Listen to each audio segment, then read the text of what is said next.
তালাকের যে পজিশন, আজ পর্যন্ত মহব্বত করিয়া মায়া করিয়া স্বামী তার স্ত্রীকে তালাক দিছে, এইটা কোনো ঘটনা আপনারা শুনছেন? আমার বাপে দুটো শুনি। তালাক হইলই শুনে যে মারামারি করতে করতে এক পর্যায়ে স্বামী উলঙ্গ হয়ে গেছে, স্ত্রী উলঙ্গ হয়ে গেছে, রাগের সুরে বলতে আছে যে তোকে তোর বাবাকে তোর 14 গোষ্ঠীকে 28 তালাক দিলাম। এটা তালাকের বিচারে যখন আপনারা বসবেন তখন কিছু শুনতে পারবেন। যদি আপনারা সঠিকভাবে ট্রিটমেন্ট নেন তখন দেখবেন যে স্ত্রী কোন ধরনের ওয়াজ করছিল আর স্বামী কোন ধরনের ওয়াজ করছিল। এটা ওয়াজ কামদার জবান দিয়ে বাড়িতে। স্বামী বললেন, স্ত্রী আমার এত মোহব্বত এত ভালোবাসার ভিতরে কেন আপনার আমার কাছে তালাক চাইলেন? তালাক স্বামী তার স্ত্রীকে দেয় মারামারি করার কারণে, অসহ্য হইয়া। আপনি তো আমাকে ভালোবাসেন, আমি আপনাকে ভালোবাসি, এত মহব্বত আপনি ছাড়া থাকতে পারেন না, আমি ছাড়া আপনি থাকতে পারেন না, তাহলে কেন আপনি আমার কাছে তালাক চাইলেন? তার কারণটা কি? ঠিক আছে, আমি যেহেতু কসম করে ফেলেছি, ওয়াদাও করে ফেলেছি, কখনো ভঙ্গ করতে পারবো না। সকালবেলা পয়গম্বরের দরবারে চলে যাব, আল্লাহর পয়গম্বর যদি আমাকে অনুমতি দেয় তাহলে আমি তোমাকে তালাক দিব, রাসূল যদি অনুমতি না দেয় তাহলে আমি তোমাকে তালাক দিব।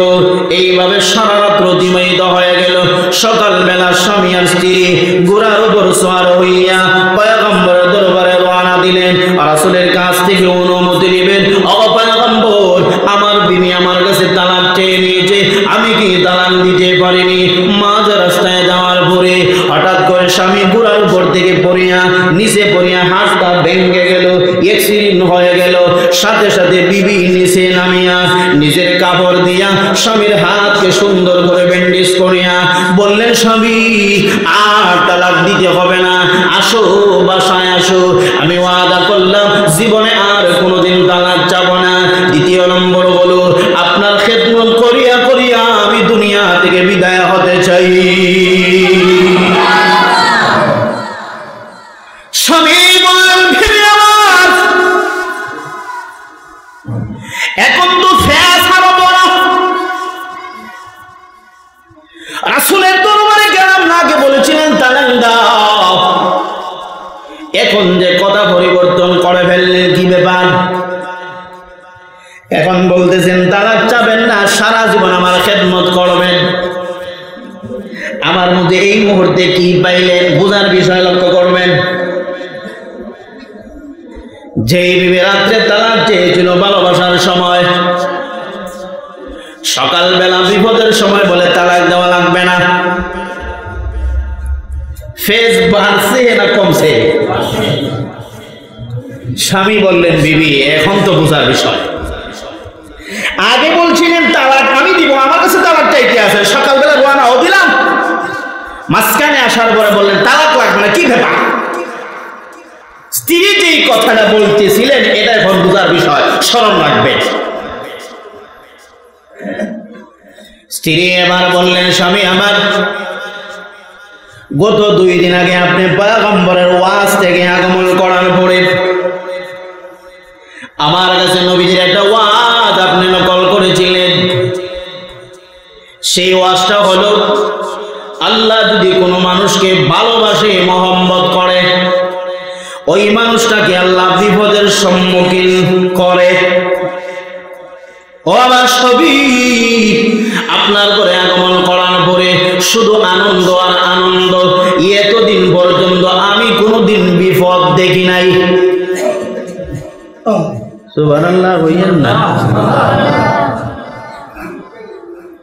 স্বামী বললেন, তা তো ভালো কথা, কারণ করে যেদিন খাবার হয় না স্ত্রীর মেজাজ উপরে রাখলে চা গরম হয়ে যাব। 3 দিন যদি করে খাবার নাই, মাথায় সার কাপ রাখেন, এমনি দেখবেন গরম হয়ে গেছে। পাপ। স্বামী বললেন, বিবি আমার কি হলো, এই জিনিসটা আমার বোঝে আসে নাই। আনন্দ আর আনন্দ তো ভালো কথা। বিবি বললেন, স্বামী রে তোমার ওয়াজ কি তুমি বলে গেছো, আল্লাহ যেই মানুষটাকে ভালোবাসে ওই মানুষটাকে বিপদের সম্মুখীন বানায়। ও আমার স্বামী, আমি তোমার খেদমত করি, আসার পর থেকে আজ পর্যন্ত শুধু আনন্দ আর আনন্দ। এতে বোঝা গেল আপনি আল্লাহর দরবারে পছন্দনীয় নাই।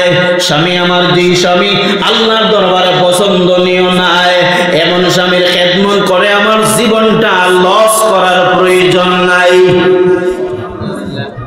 কথা কি বুঝছেন? আমার কথা কি আপনারা বুঝেছেন? জোরে সুবহানাল্লাহ বলেন। স্বামী আবার বললেন স্ত্রী, তাহলে অ্যাক্সিডেন্ট করার পর কেন বললে না আমাকে তালাক দেওয়া লাগবে না, সারা জিন্দেগি তোমার খেদমত করবো, এখন কেন এমন কথা বললে? এবার স্ত্রী ডাকটা বললেন, স্বামী আমার, আমি যখন তালাক নেওয়ার উদ্দেশ্যে পয়গম্বরের দরবারে রওনা দিয়েছি, মাঝখানে যাওয়ার পরে তুমি যখন অ্যাক্সিডেন্ট করলে, এর অর্থ হলো আল্লাহর পক্ষ থেকে বিপদ চলে আসছে। আল্লাহ বুঝাই দিলেন, অগসংখ্য মহিলা, ও আমার বান্দে, তোমার স্বামী আমার দরবারে মকবুল, আমার দরবারে ভালো মানুষ, আমি তোমার স্বামীকে মহব্বত করি, তোমার যে নিয়ত এটা আমি আল্লাহ দেখতে আসি, সুতরাং বিপদের সম্মুখীন বানায়া আমি আল্লাহ বুঝাই দিয়েছি তোমার স্বামী আমার দরবারে পছন্দনীয়, তোমার স্বামীকে আমি মহান আল্লাহ ভালোবাসি। আমার বিবি, আল্লাহ যেহেতু আপনাকে ভালোবাসে, আমি ওয়াদা করেছি আর জীবনে কোনোদিন নাফরমানি করব না, তাকে কত তোমার কাছে যাব না, আমার জিন্দেগি ওয়াকফ করে দিলাম।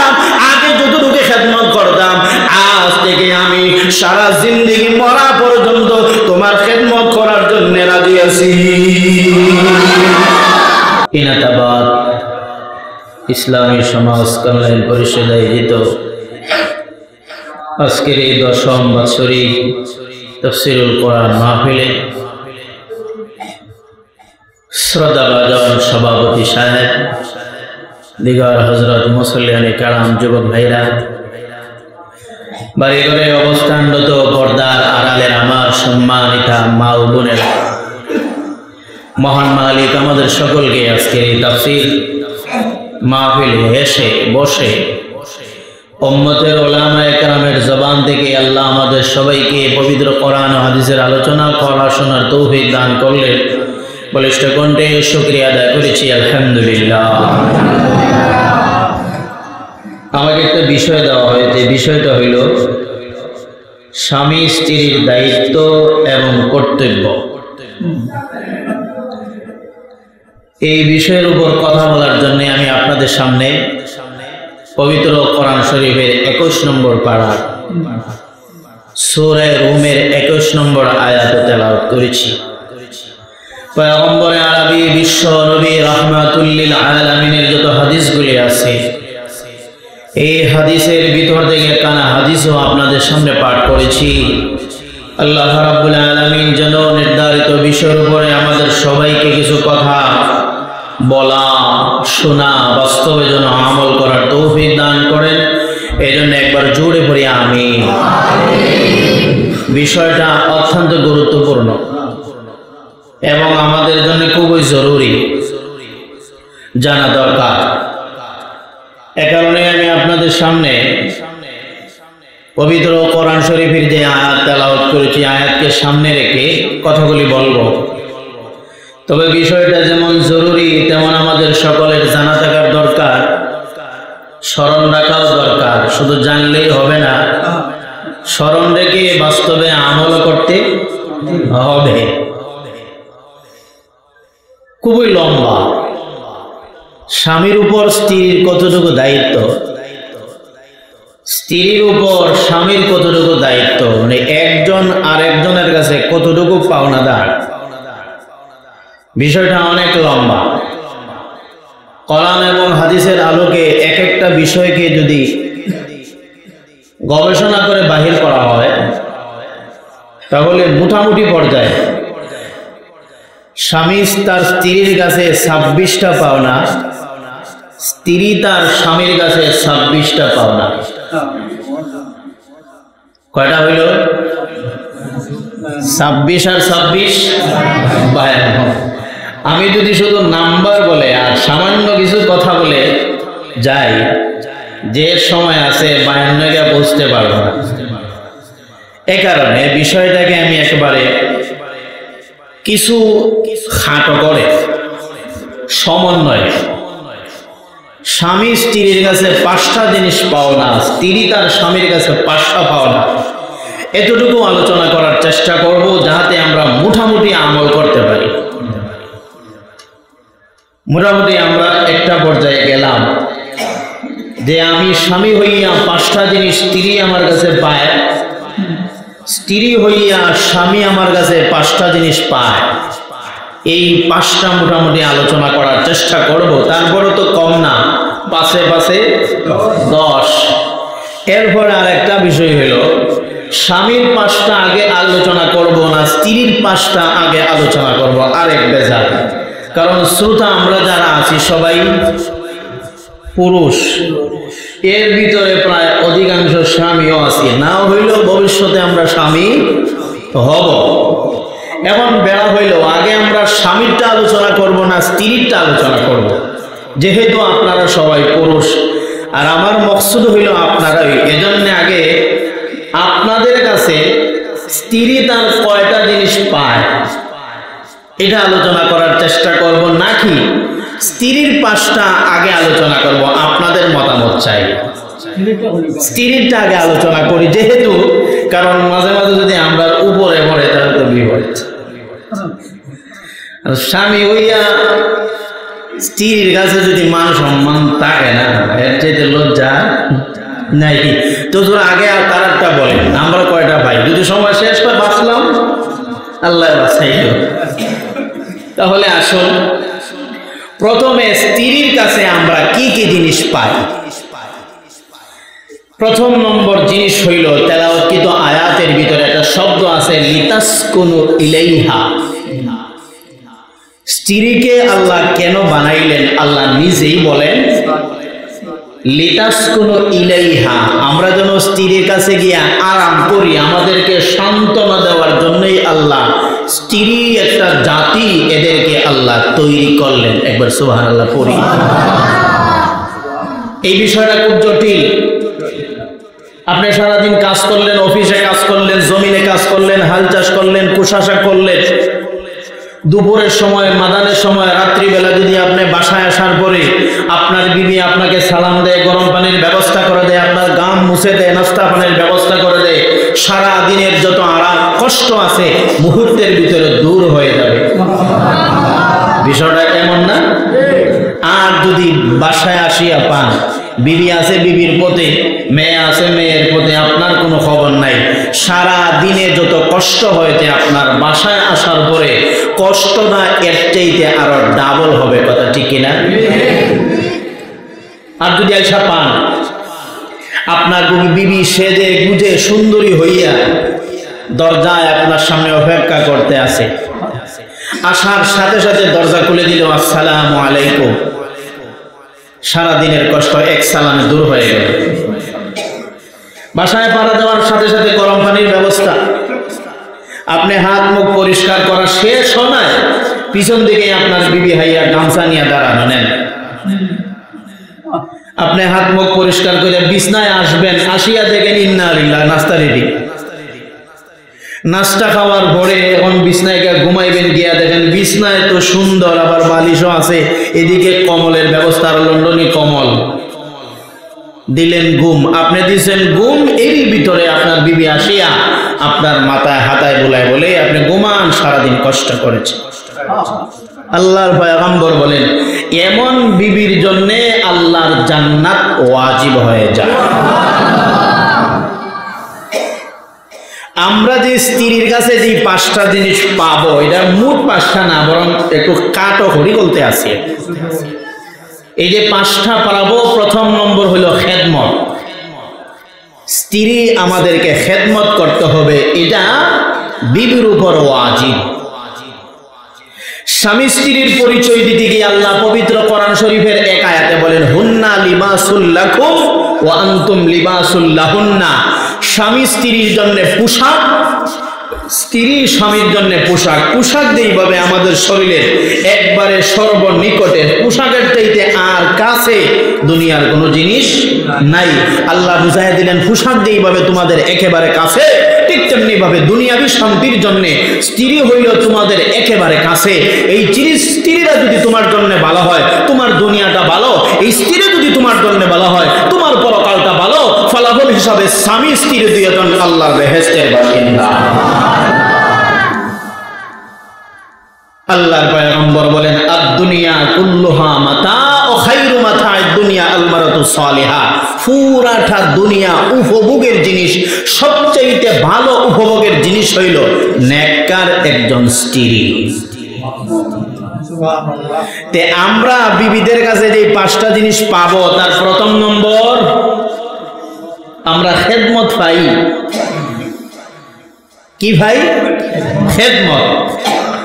এখন খেদমত কতটুকু ভাই? কয়েকটা উদাহরণ দিয়া, হাদিস দিয়া, আয়াত দিয়া বুঝাইলে বিষয়টা একেবারে সহজ হবে। যেহেতু আমাদের বিবিরাও, বোনেরাও, মা বোনেরাও বাসায় বসে আছেন, হেরাও ইনশাল্লাহ শোনার চেষ্টা করবেন। আসুন, আল্লাহর পয়গম্বর বিশ্বনবী রাহমাতুল লিল আলামিন উনি সর্বপ্রথম যেই শাদী করেছিলেন, ওই বিবিটার নাম হইল খাদিজাতুল কুবরা, আমাদের সকলের আম্মা জান।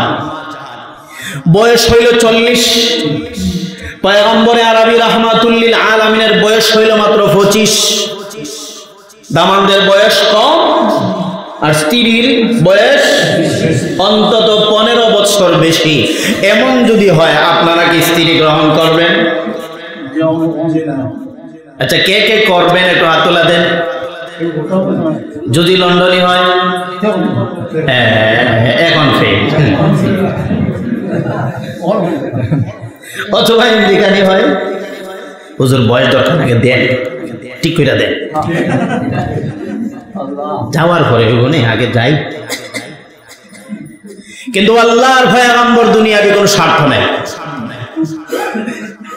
এই মহিলাকে বিয়া শাদী করার পরে মহিলা রাসূলের কতটুকু খেদমত করেছেন। পয়গম্বর সারাদিন দাওয়াত দিয়া, মানুষকে দাওয়াত দিয়া, রাত্রে 3টার সময় আসিয়া দরজা খুলে ডাক দেন, আওয়াজ দেন, খাদিজা দরজা খুলো। রাসূল খাদিজা বলার আগেই দরজা অটোমেটিক খুলে যায়। আল্লাহর পয়গম্বর রাহমাতুল লিল আলামিন বলেন,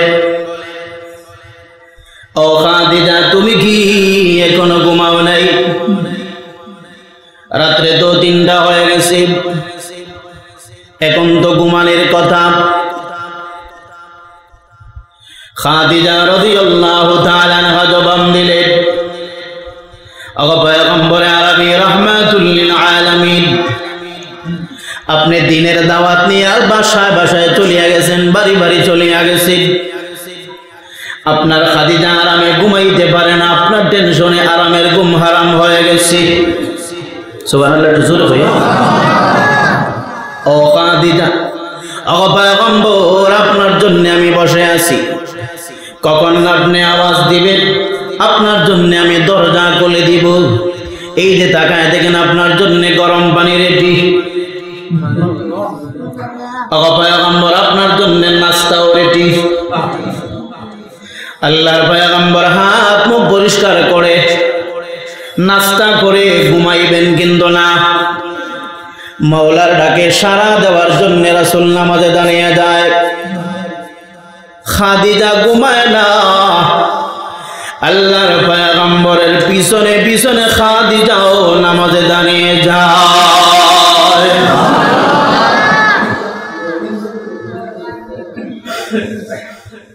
খাদিজা রাদিয়াল্লাহু তাআলা আনহা নামাজে দাঁড়িয়ে গেলেন। ফজরের নামাজের আযানের সময় হয়ে যায়। চতুর্দিকে মক্কার অলিগলি বেঈমান কাফেররা বলে, খাদিজা, তোমার জন্য বদনাম, তোমার জীবন নষ্ট হয়ে গেছে। গরীব মুহাম্মদ, ওনাকে গ্রহণ করে নিয়েছো, তোমার জিন্দেগি বরবাদ হয়ে গেছে। খাদিজা রাদিয়াল্লাহু তাআলা আনহা মক্কার যত বড় বড় ধনী এবং মুরব্বি মাতব্বর সবাইকে দাওয়াত দিয়া বললেন, আগামী কালকে আমার বাসায় তোমাদের সবার দাওয়াত। সবাই বললেন, তোমার দাওয়াত গ্রহণ করে নিলাম। সকলেই দাওয়াত খাওয়ার জন্য বাসায় চলে গেলেন। খাবার যখন শেষ হয়ে গেল, খাদিজা রাদিয়াল্লাহু তাআলা আনহা বললেন, ও মাতব্বরেরা, ও মক্কার বড় বড় মানুষেরা, আমার বদনাম হলো, মুহাম্মদ বানিয়েছি। আজকে যদি মোহাম্মদ ধনী হতো তাহলে আমার বদনাম হতো না। সবাই বললেন ঠিক আছে, মোহাম্মদ ধনী হলে আপনার বদনাম হওয়ার কথা নাই। এবার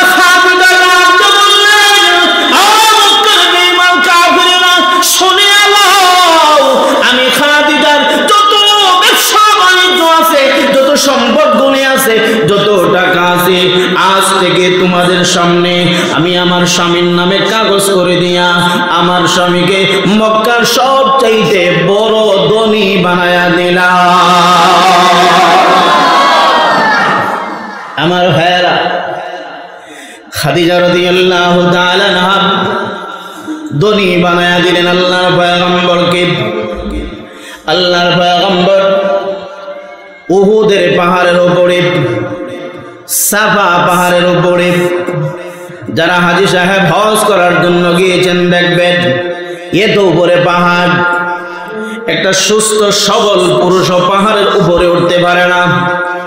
আল্লাহর পয়গম্বর ওই জায়গায় দিয়ানে আল্লাহকে পাওয়ার জন্য বসে আছি। খাদিজা রাদিয়াল্লাহু তাআলা আনহা দিনে 2 বেলা টিফিন ব্যবস্থা করে, সুন্দর খাবার পরিবেশন করে স্বামীর খেদমত করার জন্য ওই পাহাড়ের উপরে আল্লাহর পয়গম্বরের কাছে খাবারগুলি পৌঁছাইয়া দেয়। আল্লাহর পয়গম্বর রাহমাতুল লিল আলামিন ওই পাহাড়ে নামাজ পড়ে খাদিজা নিচ থেকে খাবারগুলি লইয়া পাহাড়ের উপরে আস্তে আস্তে উঠতে আসে। এই সময় জিবরাইল হাজির হইয়া আল্লাহর পয়গম্বরকে বললেন, ও পয়গম্বর, আপনার বিবি কষ্ট করে আগমন করতে আসি, আপনার বিবির খেদমতের উপর খুশি হইয়া মহান আল্লাহ আপনার বিবি খাদিজাকে সালাম পৌঁছাইয়া দিয়েছে। একজন মহিলা, তাও দুনিয়ার বাসিন্দা, স্বয়ং আল্লাহ সালাম দিলেন দুনিয়াতে। মানুষটা কেমন? সুবহানাল্লাহ, একটু জোরে বললেন। আমার ভাই, আজকে আমরা যত বড় আলেম, মুহাদ্দিস, মুফাসসির, আল্লাহর ওলি হই, আল্লাহকে সালাম দিবেন? একজন মহিলা স্বামীর খেদমত করার কারণে স্বয়ং আল্লাহ সালাম দিয়া প্রেরণ করলেন জিবরাইলকে। জিবরাইল বলেন, পয়গম্বর, আল্লাহ যেহেতু সালাম দিয়েছেন, সাথে আমার সালামটাও আপনার বিবির কাছে পৌঁছায়।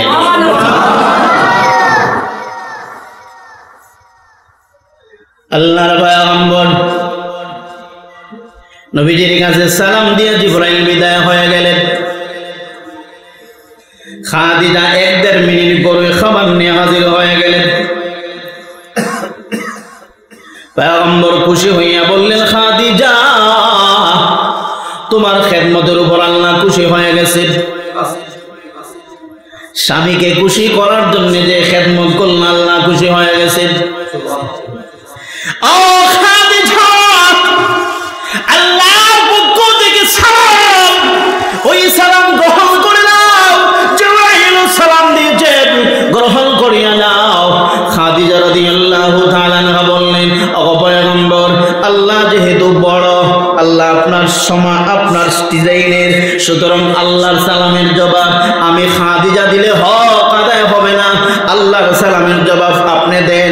জিবরাইল যেহেতু নিচে আছে, জিবরাইলের সালামের জবাব আমি খাদিজায় দিয়ে দিলাম।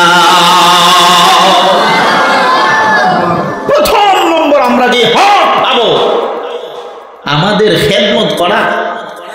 রাসূলের জমানায় একজন মহিলা শাদী বসে না, বাপ, ভাই, মা, শাশি যা আছে সবাই জবরদস্তি করে, এত সুন্দর সুন্দর আলাপ আসে, এত সুন্দর সুন্দর স্বামী আসে, তুমি গ্রহণ করো না কেন?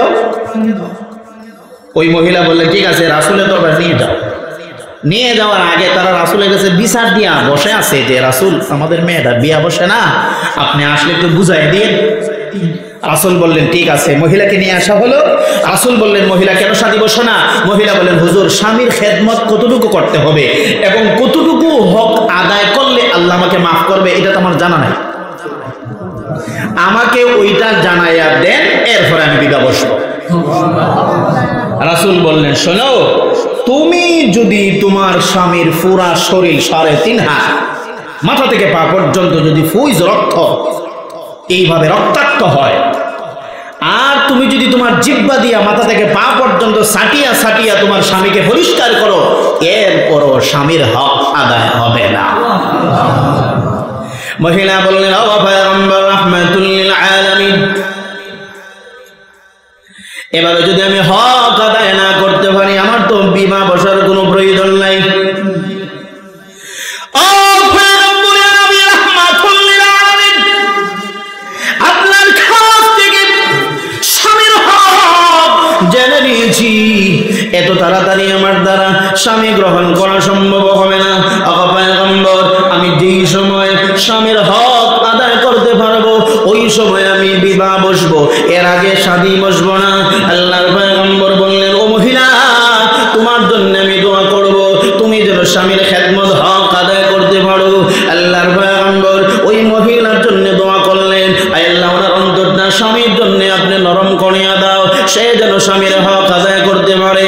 পয়গম্বর যে দোয়া করেছেন ওই মহিলার জন্য, সাথে সাথে আল্লাহর পয়গম্বরের দোয়া মহান মালিকের দরবারে কবুল হয়ে গেছে।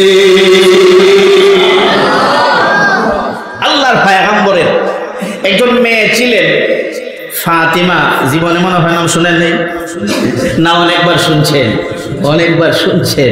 এই ফাতিমা রাদিয়াল্লাহু তাআলা আনহা রাসূলের কলিজার টুকরা মেয়ে, এই খাদিজাতুল কুবরা রাদিয়াল্লাহু তাআলা আনহার মেয়ে।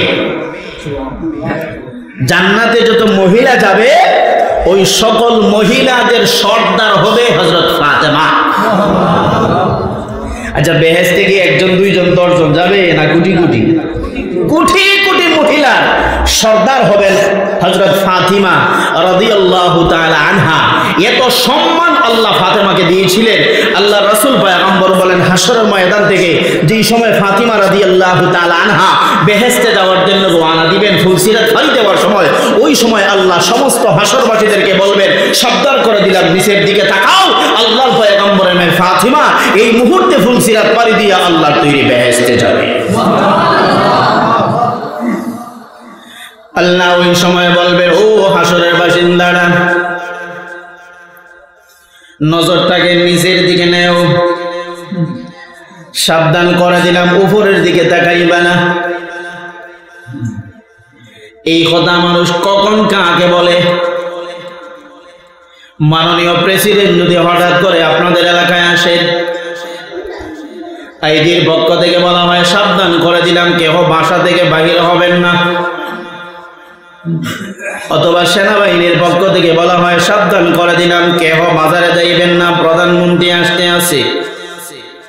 নবীজির মেয়ে ফাতিমা রাদিয়াল্লাহু তাআলা আনহা বেহেশতে যাইবেন, ফুলসিরাত পাড়ি দিয়া সমস্ত হাসর বাসিন্দাদেরকে আল্লাহ বলবেন, ও হাসরের বাসিন্দারা, সাবধান করে দিলাম, উপরের দিকে তাকাইবা না, নিচের দিকে তাকাও। মোহাম্মদের মেয়ে ফাতিমা ফুলসিরাত পাড়ি দিয়া এই মুহূর্তে আল্লাহর তৈরি বেহেশতে যাবে। সেই ফাতিমা রাদিয়াল্লাহু তাআলা আনহা, আলী রাদিয়াল্লাহু তাআলা আনহার বিবি, যে আলী অত্যন্ত ভালোবাসতেন। আল্লাহর পয়গম্বর সফরে যাওয়ার সময় ওই ফাতেমার ঘরে গিয়া 2 রাকাত নামাজ পড়তেন। আবার সফর থেকে আসার সময় কাহারো বাড়িতে যাইতেন না, প্রথমে মসজিদে আসিয়া 2 রাকাত নামাজ পড়তেন। এরপরে ফাতেমার ঘরে গিয়া ফাতেমাকে এক নজর দেখার পরে রাসূলের পরে অন্য বিবিদের ঘরে যাইতেন। এই ফাতেমা রাদিয়াল্লাহু তাআলা আনহা, ওনাকে পয়গম্বর এত ভালোবাসতেন, ওনাকে পয়গম্বর এত মোহাম্মত করতেন, ওনাকে পয়গম্বর এত ভালোবাসতেন। এই ফাতিমা রাদিয়াল্লাহু তাআলা আনহা কেমন করে জান্নাতের সকল মহিলাদের সর্দার হয়ে গেল?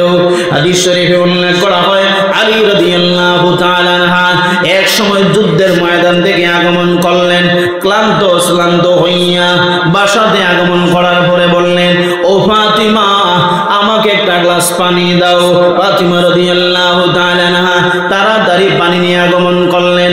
আসিয়া তাকায় দেখেন আলী রাদিয়াল্লাহু তাআলা আনহা ঘুমায়া গেছেন, যেহেতু অনেক ক্লান্ত হয়ে গেছেন। কিন্তু ফাতিমা এই মুহূর্তে চিন্তায় পড়ে গেলেন, আমি কি আলীকে ডাক দিব কি আমি চলে যাব? এখন যদি আমি চলিয়া যাই তাহলে আমি যদি এখন তাহাকে ডাক দেই তাহলে তার ঘুম ভাঙবে। কাঁচা ঘুম ভাঙলে কষ্ট হয় না কি আরাম হয়? ফাতিমা বললেন না, ওনাকে ডাক দেওয়া যাবে না। আবার বললেন আমি যদি চলিয়া যাই, এই যাবার পরে যদি আলীর ঘুম ভাঙিয়া যায়, আবার যদি বলে ফাতেমা পানি দাও, আমি যদি সাথে সাথে পানি না দিতে পারি তাহলে তো আমার বেয়াদবি হয়ে যাবে, আলীর আমার স্বামীর কথা মানা হবে না। এই দুই চিন্তা করিয়া ফাতেমা রাদিয়াল্লাহু তাআলা আনহা এখানে দাঁড়ায় আছেন। এইভাবে দাঁড়ায় আছে। 1 ঘন্টা যাওয়ার পরে আলী রাদিয়াল্লাহু তাআলা আনহু ঘুম থেকে জাগ্রত হইয়া তাকায় দেখেন ফাতেমা গ্লাস নিয়ে এইভাবে দাঁড়ায় আছে। আলী রাদিয়াল্লাহু আনহু বললেন, ও ফাতেমা, কেন তুমি দাঁড়ায় আছো? ফাতেমা রাদিয়াল্লাহু তাআলা আনহা বললেন, আপনি তো বলেছিলেন পানি পান করার জন্য, আমি পানি নিয়ে আসায় দেখি আপনি ঘুমায় গেছেন। ঠিক আছে, আমি ঘুমায় গেলাম, এই জায়গায় রেখে কেন চলে যাইলা না? বলে আমি নিয়ত করেছিলাম চলে যাব, কিন্তু মাথায় ঢুকলো চলে যাওয়ার পরে যদি আবার আপনি বলেন পানি দাও, সাথে সাথে আসতে পারবো না, বেয়াদবি হয়ে যাবে।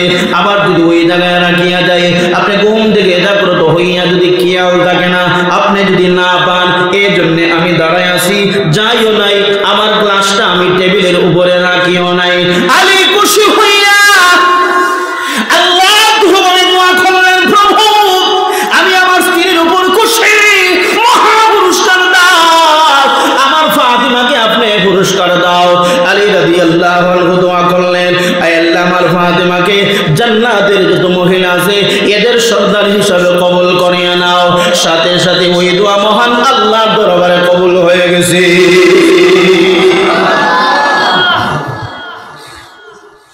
আলী আবার দোয়া করে বললেন, ফাতেমা দোয়া তো বেশি বড় করে ফেলেছি, কবুল হয় কিনা জানি না, না যদি কবুল হয় কিন্তু আমার শরম, আবার যদি কবুল হয় দেয় সক্কা,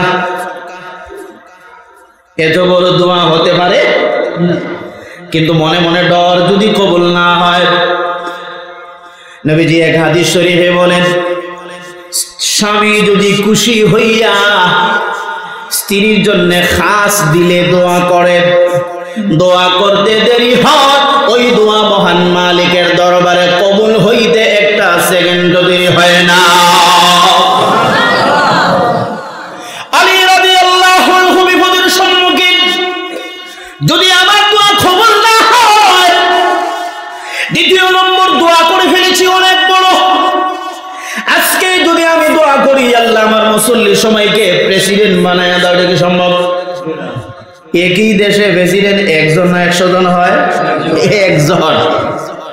আলী চিন্তায় পড়ে গেলেন, যদি কবুল না হয় তাহলে আমার সরব। দ্বিতীয় নম্বর দোয়া তো অনেক বড় করে ফেলেছি, কিভাবে কবুল হবে? এই চিন্তা করার ভিতরে আল্লাহর পয়গম্বর দরজার সামনে আসিয়া ডাক দিলেন, ফাতিমা দরজা খুলে দাও, আমি তোমার বাবা হাজির হয়ে গেছি। আলী রাদিয়াল্লাহু তাআলা আনহু বললেন, অবশ্যই কোনো কারণ আছে, তাড়াতাড়ি দরজাটা খুলিয়া দাও। যেই মাত্র দরজা খুলে দেওয়া হলো, আল্লাহর পয়গম্বর মুস্কি মুস্কি হাসিয়া বললেন, এই মুহূর্তে করে কি হয়েছে? বলে করে আমার স্বামীর খেদমত করেছি, আমার স্বামী আমার জন্য একটা দোয়া করেছে। আল্লাহর পয়গম্বর বললেন, সুসংবাদ গ্রহণ করো, মহান আল্লাহ তোমার স্বামী দোয়া আল্লাহ কবুল করিয়া আমি পয়গম্বরকে জানায়া দিয়েছে। স্বামীর খেদমত স্ত্রীর জন্য ওয়াজিব। স্বামী যদি গাঁজাখুর হয়, স্বামী যদি মদখুর হয়, মনে হয় নাই গাঁজাখুর মদখুর গাঁজাখুর, এটা কি নাই? এগুলো তো বেশি। বাথরুমে গেলে টানাটানি আর কমে না, রেখে কি যে মজা এই টানার মধ্যে, আল্লাহ দেয়। কিন্তু স্বামীর বেয়াদবি করা যাবে। আপনার স্বামীকে আপনি বুঝাইবেন, এরপরে বুঝাইয়া বাজাইয়া এইগুলি থেকে আস্তে আস্তে তওবা করাইয়া ছাড়ার চেষ্টা করাইবেন। কিতাবে আসছে এক স্বামী অত্যন্ত বদমাশ, চুরি ডাকাতি তার অভ্যাস, কিন্তু তার স্ত্রী তাহেরা নাম, খুবই ভালো মানুষ। এক পর্যায়ে তাহেরা দেখলেন যে স্বামীর অভ্যাস ভালো না, এখন তাহেরা সারা রাত্রে জাগ্রত থাকে, অত সুর কখন জানি সুরা গড়ে আসে, তার তো ঠিক ঠিকানা নেই। কিন্তু তাহেরা ঘুমায় না, আসার সাথে সাথে দরজা খুলে দেয়।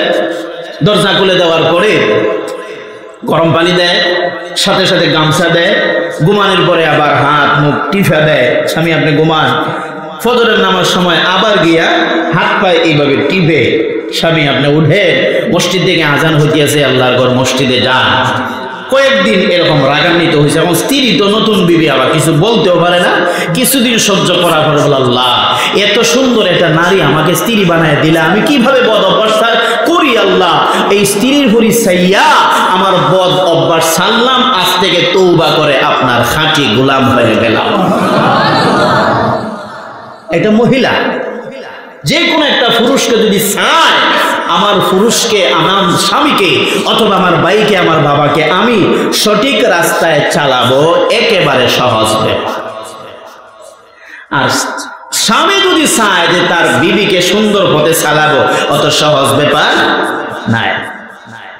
হাদিস শরীফে আছে পয়গম্বর রাহমাতুল লিল আলামিনের এক সাহাবী আর এক সাহাবিয়া, স্বামী স্ত্রী দুইজন মুসলমান, খুব মহব্বত, খুব ভালোবাসা। একদিন মহব্বতের কারণে স্বামী বলে ফেললেন, স্ত্রী আজ আপনি আমার কাছে যা চাইবেন, যদি আমার সম্ভব হয় সবগুলি দিব। স্ত্রী বললেন, কি বলেছি? অবশ্যই বলেছি। না, আমি যা চাইবো আপনি দিতে পারবেন না। স্বামী বললেন, কি বল? অবশ্যই দিব। স্ত্রী বললেন, আমি যা চাইবো আপনার সাধ্যের ভিতরে আছে, কিন্তু আপনি দিবেন না। স্বামী বললেন, খোদার কসম, আল্লাহর কসম, কাবার কসম, কোরআন শরীফের কসম, আমি ওয়াদা করলাম আমার সাধ্যের ভিতরে যদি হয় তাহলে আমি অবশ্যই দিব। স্ত্রী বললেন, সত্য কথা বলেছো? হ্যাঁ, সত্য কথা বলেছি। এরই ভিতরে স্ত্রী বললেন, স্বামী আমার দয়া করে আমাকে 3 তালাক দিয়া বিদায় করিয়া দাও। আসমান ভাঙিয়া মাথাত পড়ল নি? আচ্ছা, তালাক কি? তা ভালোবাসার মধ্যে তালাক হয়? কিল গুতাইয়া মুরাইয়া 14 তালাক। তালাকের যে পজিশন, আজ পর্যন্ত মহব্বত করিয়া মায়া করিয়া স্বামী তার স্ত্রীকে তালাক দিছে, এইটা কোনো ঘটনা আপনারা শুনছেন? আমার বাপে দুটো শুনি। তালাক হইলই শুনে যে মারামারি করতে করতে এক পর্যায়ে স্বামী উলঙ্গ হয়ে গেছে, স্ত্রী উলঙ্গ হয়ে গেছে। রাগের সুরে বলতে আসে যে তোকে, তোর বাবাকে, তোর 14 গোষ্ঠীকে 28 তালাক দিলাম। এটা তালাকের বিচারে যখন আপনারা বসবেন তখন কিছু শুনতে পারবেন। যদি আপনারা সঠিকভাবে ট্রিটমেন্ট নেন তখন দেখবেন যে স্ত্রী কোন ধরনের ওয়াজ করছিল আর স্বামী কোন ধরনের ওয়াজ করছিল। এটা ওয়াজ আমদার জবান দিয়ে বাড়িতে। স্বামী বললেন, স্ত্রী আমার এত মহব্বত, এত ভালোবাসার ভিতরে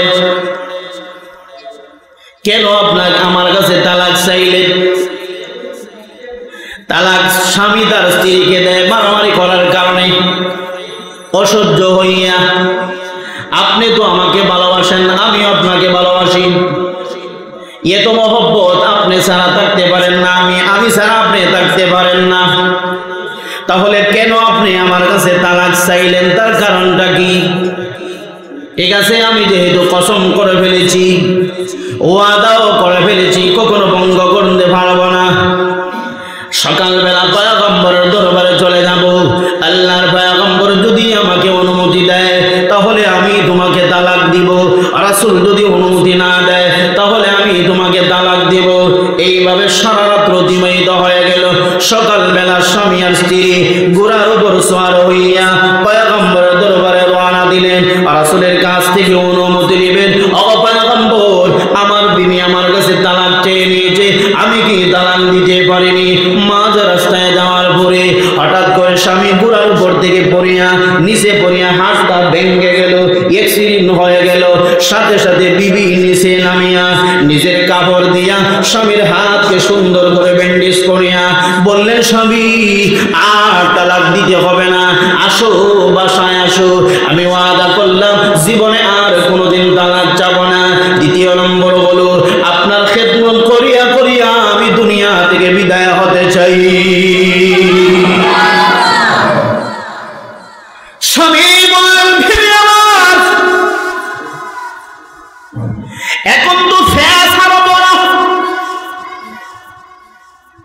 রাসূলের দরবারে গেলাম না, আগে বলেছিলেন তালাক দাও, এখন যে কথা পরিবর্তন করে ফেললেন, কি ব্যাপার? এখন বলতেছেন তালাক চাবেন না, সারা জীবন আমার খেদমত করবেন। আমার মধ্যে এই মুহূর্তে কি পাইলেন বোঝার বিষয় লক্ষ্য করবেন। যেই বিবি রাত্রে তালাক চেয়েছিল ভালোবাসার সময়, সকালবেলা বিপদের সময় বলে তালাক দেওয়া লাগবে না, ফেজ বাড়ছে না কমছে? স্বামী বললেন, বিবি এখন তো বোঝার বিষয়, আগে বলছিলেন তালাক আমি দিব, আমার কাছে তালাক চাইতে আছে, সকালবেলা রওনাও দিলাম, মাঝখানে আসার পরে বললেন তালাক লাগবে না, কি ব্যাপার? স্ত্রী যেই কথাটা বলতেছিলেন এটা এখন বোঝার বিষয়, স্মরণ রাখবেন। স্ত্রী এবার বললেন, স্বামী আমার, গত 2 দিন আগে আপনি পয়গম্বরের ওয়াজ থেকে আগমন করার পরে আমার কাছে নবীজির একটা ওয়াজ আপনি নকল করেছিলেন। সেই ওয়াজটা হলো, আল্লাহ যদি কোনো মানুষকে ভালোবাসে, মহব্বত করে, ওই মানুষটাকে আল্লাহ বিপদের সম্মুখীন করে। ও আমার সবই, আপনার ঘরে আগমন করার পরে শুধু আনন্দ আর আনন্দ, এতদিন পর্যন্ত আমি কোনোদিন বিপদ দেখি নাই। সুবহানাল্লাহ কইয়েন না। স্বামী বললেন, তা তো ভালো কথা, কারণ করে যেদিন খাবার হয় না স্ত্রীর মেজাজ উপরে রাখলে চা গরম হয়ে যাব। 3 দিন যদি করে খাবার নাই, মাথায় সার কাপ রাখেন, এমনি দেখবেন গরম হয়ে গেছে। ফাফ। স্বামী বললেন, বিবি আমার কি হলো, এই জিনিসটা আমার বোঝে আসে নাই। আনন্দ আর আনন্দ তো ভালো কথা। বিবি বললেন, স্বামী রে, তোমার ওয়াজ কি তুমি বলে গেছো, আল্লাহ যেই মানুষটাকে ভালোবাসে ওই মানুষটাকে বিপদের সম্মুখীন বানায়। ও আমার স্বামী, আমি তোমার খেদমত করি, আসার পর থেকে আজ পর্যন্ত শুধু আনন্দ আর আনন্দ। এতে বোঝা গেল আপনি আল্লাহর দরবারে পছন্দনীয় নাই। স্বামী আমার, যেই স্বামী আল্লাহর দরবারে পছন্দনীয় নাই, এমন স্বামীর খেদমত করে আমার জীবনটা লস করার প্রয়োজন নাই। কথা কি বুঝছেন? আমার কথা কি আপনারা বুঝেছেন? জোরে সুবহানাল্লাহ বলেন। স্বামী আবার বললেন, স্ত্রী তাহলে অ্যাক্সিডেন্ট করার পর কেন বললে না আমাকে তালাক দেওয়া লাগবে না, সারা জিন্দেগি তোমার খেদমত করবো, এখন কেন এমন কথা বললে? এবার স্ত্রী ডাকটা বললেন, স্বামী আমার, আমি যখন তালাক নেওয়ার উদ্দেশ্যে পয়গম্বরের দরবারে রওনা দিয়েছি, মাঝখানে যাওয়ার পরে তুমি যখন অ্যাক্সিডেন্ট করলে, এর অর্থ হলো আল্লাহর পক্ষ থেকে বিপদ চলে আসছে। আল্লাহ বুঝায় দিলেন, অগসংখ্য মহিলা, ও আমার বান্দে, তোমার স্বামী আমার দরবারে মকবুল, আমার দরবারে ভালো মানুষ, আমি তোমার স্বামীকে মহব্বত করি, তোমার যে নিয়ত এটা আমি আল্লাহ দেখতে আসি, সুতরাং বিপদের সম্মুখীন বানায়া আমি আল্লাহ বুঝাই দিয়েছি, তোমার স্বামী আমার দরবারে পছন্দনীয়, তোমার স্বামীকে আমি মহান আল্লাহ ভালোবাসি। আমার বিবি, আল্লাহ যেহেতু আপনাকে ভালোবাসে, এজন্য আমি ওয়াদা করেছি আর জীবনে কোনোদিন নাফরমানি করব না, তাকে কত তোমার কাছে যাব না, আমার জিন্দেগি ওয়াকফ করে দিলাম। আগে যতটুকু খেদমত করতাম, আজ থেকে আমি সারা জিন্দেগি মরা পর্যন্ত তোমার খেদমত করার জন্য রাজি আছি। দিন বুঝাইয়া দিলে যে আপনি যে আল্লাহর দরবারে ভালো, আল্লাহ যে আপনাকে ভালোবাসেন, আমার দিলের প্রতি তাকাইয়া আল্লাহ অ্যাক্সিডেন্ট করায় বুঝাইয়া দিলেন, তালাক চাওয়ার দরকার নেই। আপনি ওয়াজ করেছিলেন যে মানুষটাকে আল্লাহ ভালোবাসেন তাহাকে বিপদের সম্মুখীন করেন, হয়তো টাকা পয়সা নাই করিয়া, না হয় টাকা সম্পদ নষ্ট করিয়া, না হয় বিবি বাচ্চাকে মরণ দিয়ে আল্লাহ পরীক্ষা করেন। আসার পর থেকে শুধু আনন্দ আর আনন্দ বুঝে ফেললাম আপনি আল্লাহর দরবারে মকবুল নাই। যেই স্বামী আল্লাহর দরবারে মকবুল নাই, তার খেদমত করার তো দরকার নাই। এখন বুঝে ফেললাম না আমার নিয়ত ঠিক আছে, আপনি আল্লাহর দরবারে ভালো, এই জন্য আর তালাক দেওয়ার দরকার নাই, সারা জিন্দেগি আপনার খেদমত করব। শাহ সুজা কিরমানি আল্লাহর ওলি, একজন বুজুর্গ, কিন্তু ওনার ছিল সারা শরীর ফসা। কি জানি এটা বেমার বলে, কুষ্ঠ বেমার, সারা শরীর ফসা বেমার। এখন সারা শরীর যদি ফসা হয়, কপালে, নাকে, মুখে, শরীরে, হাতে, পায়ে যদি ফসা হয়, কোন মহিলা আপনাকে গ্রহণ করবে? শাহ সুজা কিরমানি রহমতুল্লাহ এরকম একজন মানুষ, এখন বৃদ্ধ হয়ে গেছেন, জীবনটা প্রায় শেষের দিকে। হঠাৎ করে স্বপ্নে যুগে তাকায় দেখলেন, শাহ সুজা, তুমি তো আমি রাসূলকে ভালোবাসো, আমি রাসূলকে মহব্বত করো, কিন্তু আমি রাসূলের একটা সুন্নত তো আদায় করো নাই। সুবহানাল্লাহ বলবেন। রাসূলের সুন্নত কি? শাদী করা, বিয়ে শাদী করা। আমরা সিলেট এটা অভ্যাস খুবই খারাপ। ছেলের বয়স 35-40, এখনো শাদী দেয় না। কেন ভাই? বড় হইবে, এটা আরো 100 বছর মাসলেও যতটুকু আছে এইটুকুই, আর সামনে যাবে না। আর যদি বিয়া করাইয়া দেন, বিবির সাফে কিছু রুজি করার চেষ্টা করবে। শাহ সুজা কিরমানি মসজিদে আসিয়া বললেন, হো আমার মুরিদান, আমার শরীর তো আপনারা দেখতে আছেন, কিন্তু আমি ওলি হিসাবে আপনার মহব্বত করেন, কিন্তু এখন তো আমার বিপরে সাপ, রাসূলের পক্ষ থেকে আমি শাদী করতে হবে, কিন্তু এমন কোন মহিলা আসেনি আমাকে গ্রহণ করবে?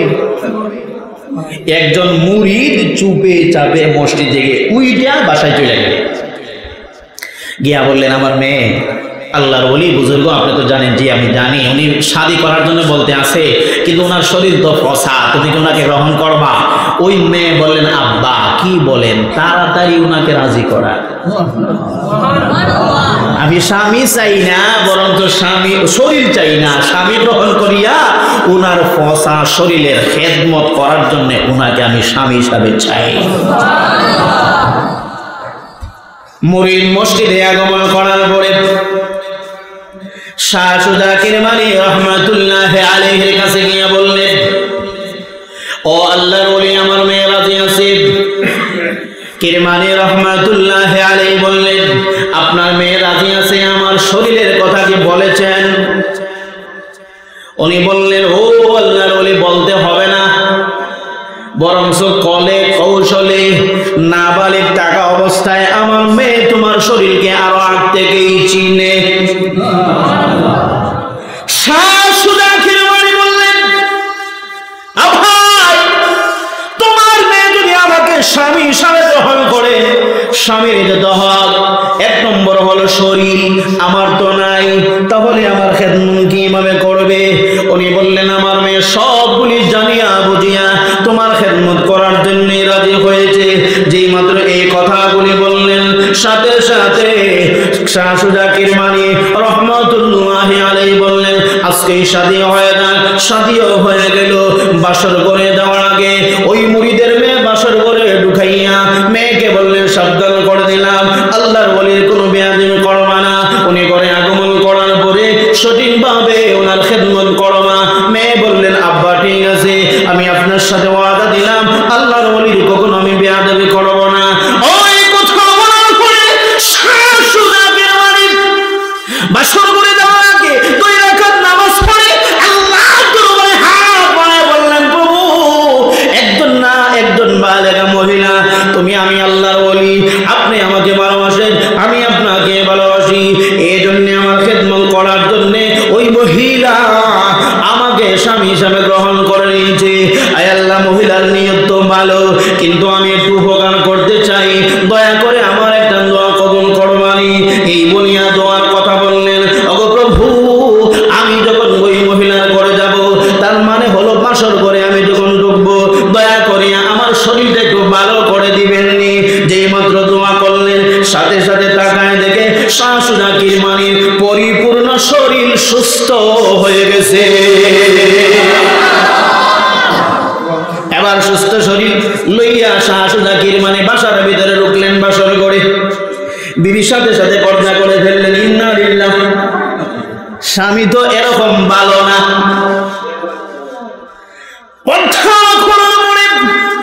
ওই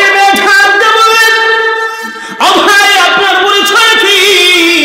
আমার স্বামী রোগী, এমন সুস্থ সবল দেহের অধিকারী না।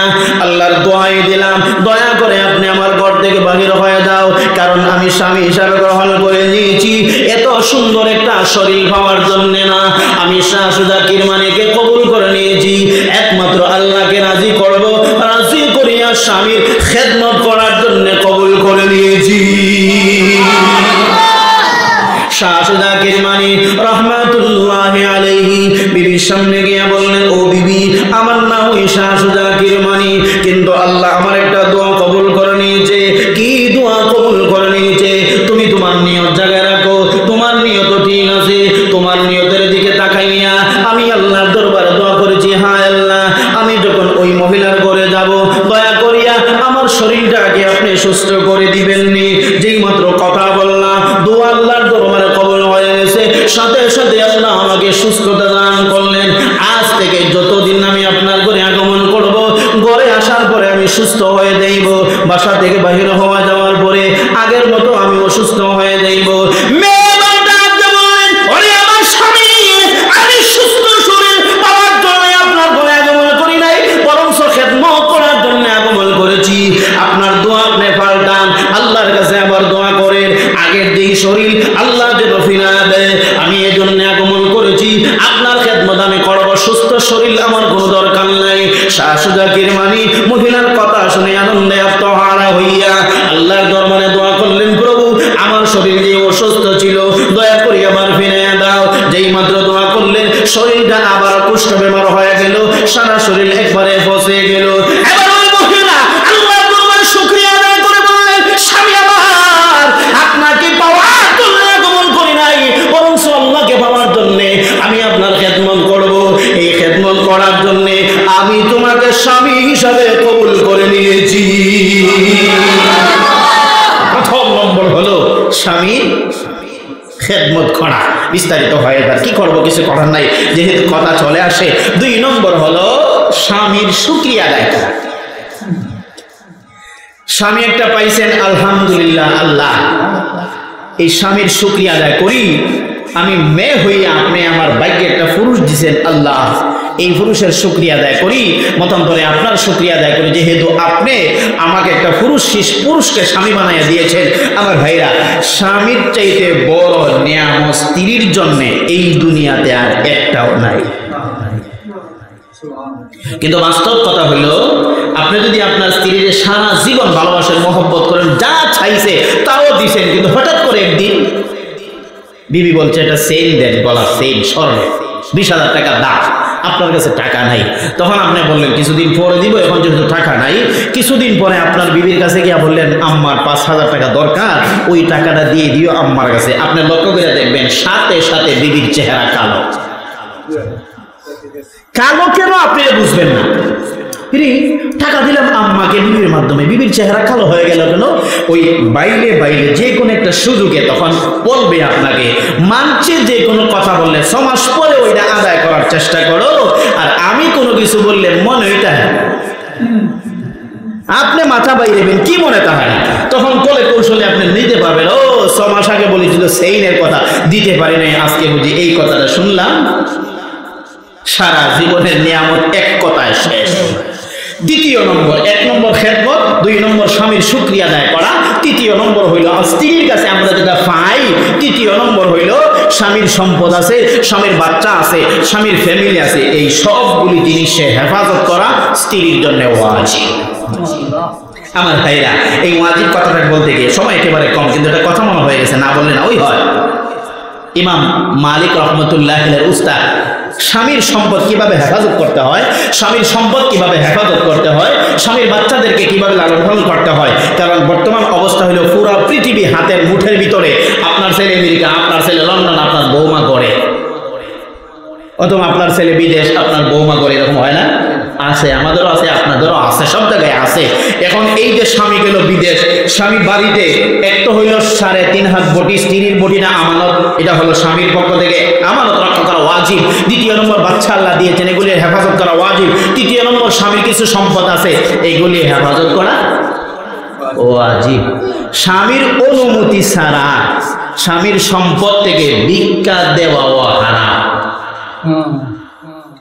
মোবাইলে ফেক্সি ঢুকাইবেন আর ইউটিউবে এমবি ঢুকাইবে, আর বা স্বামী বাড়িতে নাই সিএনজি রিজার্ভ করে মার্কেটে যাবেন, এটা তো দূরের কথা, ফকির রে ভিক্ষা দেওয়া হয়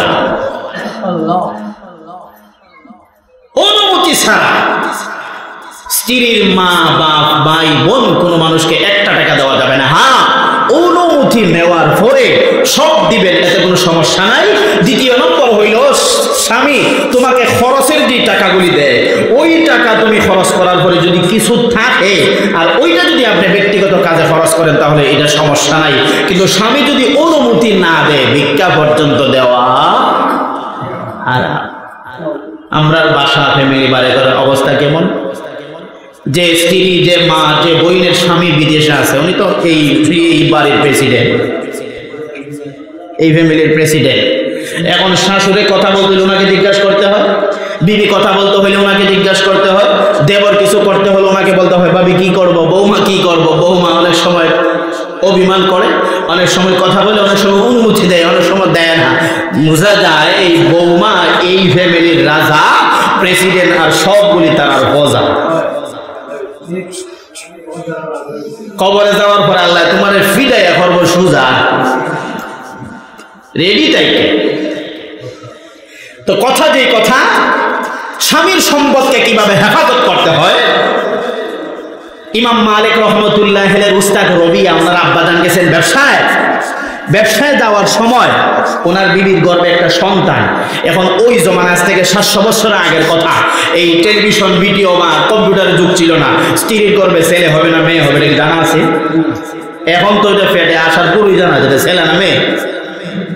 এখন ছেলে হইলে এটা একটা কষ্টের ব্যাপার হইল।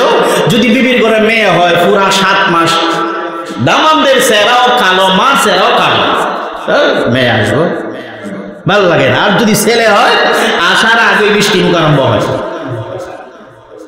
যদি আসার আগে যায় গিয়ে আবার কি করবে? তো উনি বিদেশ যাওয়ার সময় স্ত্রীকে বললেন, উনি ব্যবসায় গেছে, স্ত্রীকে বললেন স্বামী, এই স্ত্রী আমি তো ব্যবসায় যাব, তোমার গর্ভে একটা সন্তান আছে, ছেলে নামে, তা তো আমার জানা নেই, তবে একটা কাজ করবেন, বড় হওয়ার পরে আমি আসার আগে এই ছেলেটা যদি জন্মগ্রহণ করে, ছেলে হোক মেয়ে হোক, প্রথম নম্বর আমার কথা হইল এটাকে হাফেজ কোরআন বানাইবেন।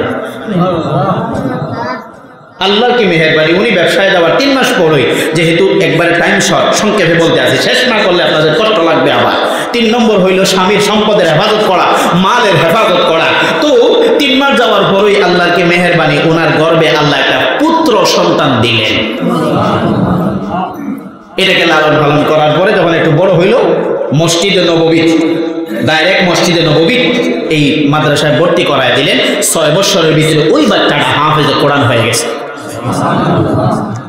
আচ্ছা, হাফেজে কোরআন হয়ে যাওয়ার পরে আমাদের টেনশন বাড়লো না কমলো? বাড়লো। এখন কি করবে? এটাকে কি স্কুলে দিবেন না ভার্সিটি দিবেন, নাকি আলেম বানাইবেন, না মুহাদ্দিস বানাইবেন, নাকি মুফতি বানাইবেন?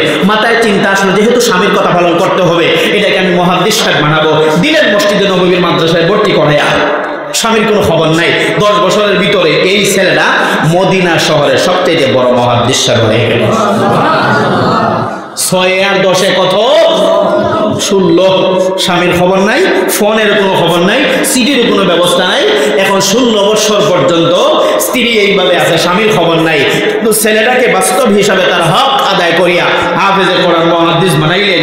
ওই ছেলে মসজিদে নববীর এই চেয়ারে বসে বসে নবীজির পবিত্র জবানের হাদিস শরীফ হাজার হাজার ছাত্রদেরকে পড়ায়। 16 বছর পরে স্বামীর এবার খবর হয়েছে যে বাড়ি একটা ছিল, বিবিও ছিল, এখন বিবি আছে না মারা গেছে না, আমাকে পাইয়া বেড়া আরো 14টা ধরছে, তা তো জানো না। যা বাড়িতে একটু দিকে আসে, রওনা দিলেন, বাড়িতে আসবেন। আচ্ছা, মদিনার 16 বছরের যুবক আপনি আমাদের মতো না, স্বাস্থ্য আর একটু ভালো, সুঠাম দেহের অধিকারী, যেহেতু এদের খাবার ভালো। এখন 16 বছরের একটা যুবক যদি আপনার বাড়িতে পাহারাদারি করে, আপনার কেমন লাগবে? ভালো লাগার কথা না অবশ্যই, যেহেতু যুবক। এখন স্বামী মনে মনে চিন্তা করে রাস্তায় যে বিবি আছে না মারা গেছে, সন্তান হইল কিনা নাই তাও তো জানি না। আচ্ছা যাই হোক, বাসায় যাই, নাকি আর একটা স্বামী গ্রহণ করে নিয়েছে। আল্লাহর কি মেহেরবানি, স্বামী আস্তে আস্তে বাসার সামনে আসলেন। আসার পরে তাকায় দেখেন বাড়ির আগে বাউন্ডারি ছিল না, এখন বাউন্ডারি হয়ে গেছে। শাহী গেট। চিন্তা বাড়লো না কমলো? বাড়লো। ভিতরে 56। স্বামী স্ত্রী মনে হয় স্বামী আর একটা গ্রহণ করে নিছে, আর ওই স্বামী মাগনা পাইয়া বাড়ির বাউন্ডারি যা সুন্দর করে সাজায় রাখছে। যেই কথা সেই কাজ। বাসার সামনে আসার পরে গেটের সামনে যখন আসলেন, ওই সময় 16 বছরের যুবক বাসার থেকে বাইর হইতে আসেন, হইয়া গেট লাগাইবেন, ওই সময় এই বৃদ্ধ বাবা হাজির। বাসার ভিতরে যাইবেন, ছেলে বলে রে কই যাও? বাড়িতে যাবো। কার বাড়ি? বলে আমার বাড়ি। ছেলে বলে রে বুইরে টাকা কুই থেকে আসছো? উইরে আছে জোরে বসো, জীবনে কোনো দেখে নে দাবি করো বাড়ির মালিক আমি। এখান থেকে সর শোনাবেন দালুইটা। বাচ্চারা দেখে নাই জন্মের পর থেকে। বাচ্চাও বললে সাবধান করে দিলাম, বাড়ির ভিতরে ঢুকবাও ভয় নেই। বৃদ্ধ বাবা বলে ইন্না লিল্লাহ, যেই কাজ সেই কথা। এটা মনে হয় আমার বিবি 2 নম্বর স্বামী। যেহেতু জানা নাই, দেখেও নাই। এখন বাবা যেহেতু বুড়া মানুষ, নিজের বাড়ি, আজ ভাই বাড়ি কি আপনারা ছাড়বেন? যান যেতে রাজি, কিন্তু বাড়ি ছাড়তে রাজি নাই। আমি যদি আপনার বাড়ি দখল করি, এমনি কি ছেড়ে দিবেন? দেখাইয়া ছাড়বেন। যাই হোক, এবার বৃদ্ধ বাবা ভিতরে ঢুকবেন, এমনি সময় ওই যুবক ধাক্কা দিয়া বলে সাবধান করে দিলাম, আবার যদি আর একটা কদম সামনের দিকে বাড়াও অসুবিধা হবে। বুড়া বললেন কি বলো? তুমি যদি আমাকে বাধা দাও তোমার অসুবিধা আছে। এক পর্যায়ে 2 জন ধাক্কাধাক্কি। এখন বাবা, বুড়া বাবা কিভাবে আর এই একটা 16 বছরের যুবকের সাথে পারে? আবার যখন একটু বড় হয়ে গেল, বড় হয়ে যাওয়ার পরে ওই বাসার ভিতরে আওয়াজ যাওয়ার পর মা বললেন কি ব্যাপার, আমার ছেলে কার সাথে ঝগড়া লাগলো? পর্দার দরজা সরে এইভাবে তাকাইলেন, তাকায় দেখলেন স্বামী বাড়িতে আগমন করেছে। স্বামী এবার বিবি বাসার সামনে গিয়ে, গেটের সামনে গিয়া বললেন স্বামী আমার। পরিচয় দিলেন না। গেটের সামনে গিয়া সোজা স্বামীর হাতে ধরলেন। স্বামীর হাতে ধরতে কি পর্দা লাগে? কিছু মহিলা আছে রাস্তায় গেলে পর্দা নাই, স্বামীরে দেখলেই মাথা সাথে কাপড় দিয়া, পর্দার কোনো শেষ নাই। আল্লাহর গজব বড় কুবরা গজব।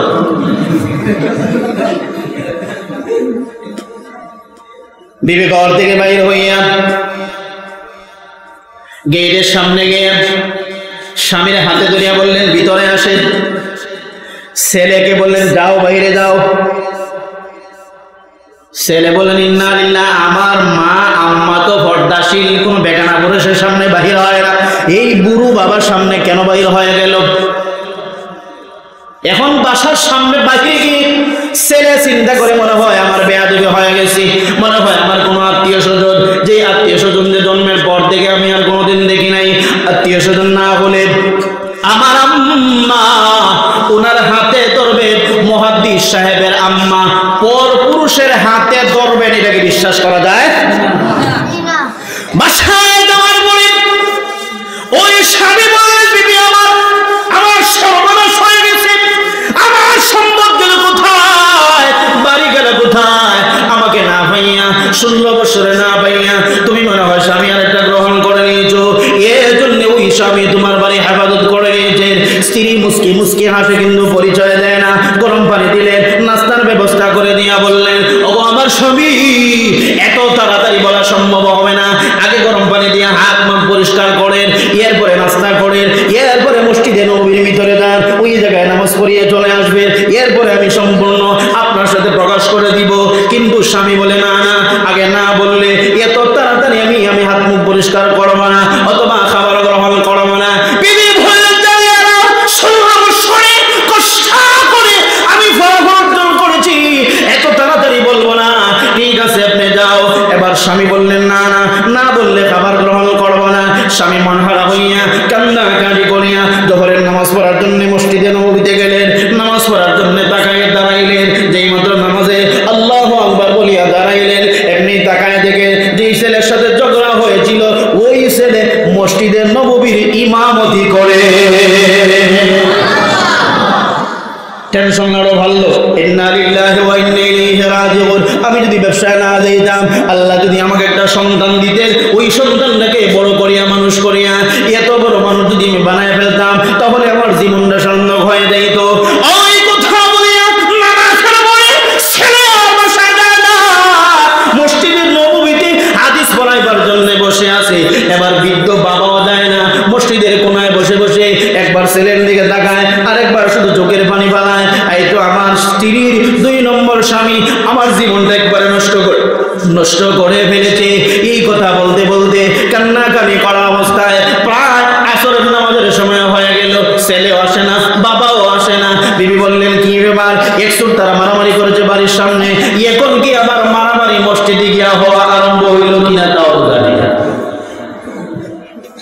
আসরের নামাজের সময় বিবি পর্দা করিয়া মসজিদে নববীতে চলিয়া গেলেন। ওই জায়গায় যাওয়ার পরে ছেলে যখন তাকায় দেখলেন আম্মা চলে আসতেন, তাড়াতাড়ি সবক বন্ধ করে কিতাব বন্ধ করে বাহিরে গিয়া বললেন, কেন তুমি আগমন করেছ? তুমি তো আর কোনোদিন আগমন করা নাই। এবার মা বললেন, শোনো, ওই যে একটা বৃদ্ধা মানুষ, ওনাকে বাহিরে নিয়ে আসো। বুড়ো বাবাকে বাহিরে নিয়ে আসার পরে এবার ওই আম্মা বাবার সামনে বললেন, ও আমার স্বামী, আপনি যেহেতু ব্যবসায় গিয়েছিলেন, ওই সন্তানটা জন্মগ্রহণ করার পরে আপনি বলেছিলেন হাফেজে কোরআন বাড়াবো। আমার স্বামী ওনাকে হাফেজে কোরআন বানাইছে, 2 নম্বর মুহাদ্দিস বানাইছে। আপনারা আমার গ্রহণ করিয়া দাও। আপনার ছেলে বর্তমানে এই মদিনা শহরের সবচেয়ে বড় মুহাদ্দিস। আশ্চর্য হইয়া বাবা সাথে সাথে আল্লাহর দরবারে সজিদায় পড়ে বলেন, আল্লাহ, আমার বিবিকে আপনি জান্নাতের বাসিন্দা বানায় দাও। সাথে সাথে আল্লাহর দরবারে দোয়া কবুল হয়ে গেছে। আর হেরা আসলে বিস্তারিত বিষয়টা অনেক লম্বা বিষয়। তো 3 নম্বর হইল, স্ত্রী কাছে আমরা যেটা পাও না, আমাদের মাল, আমাদের সম্পদ, আমাদের বাচ্চাকে হেফাজত করা কার উপর ওয়াজিব?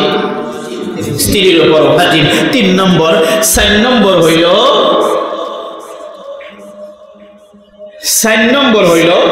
স্ত্রী সব সময় স্বামীর মেজাজের দিকে খেয়াল করা। কোন সময় স্বামীর মেজাজ আছে গরম, কোন সময় নরম। এখন সবসময় কি একই ব্যবহার হইতো নাকি বেশ কম হওয়া দরকার? বেশ কম হওয়া দরকার। 4 নম্বর। 5 নম্বর হইল কখনো স্বামীর দোষ না ধরা, ফল্ট না ধরা।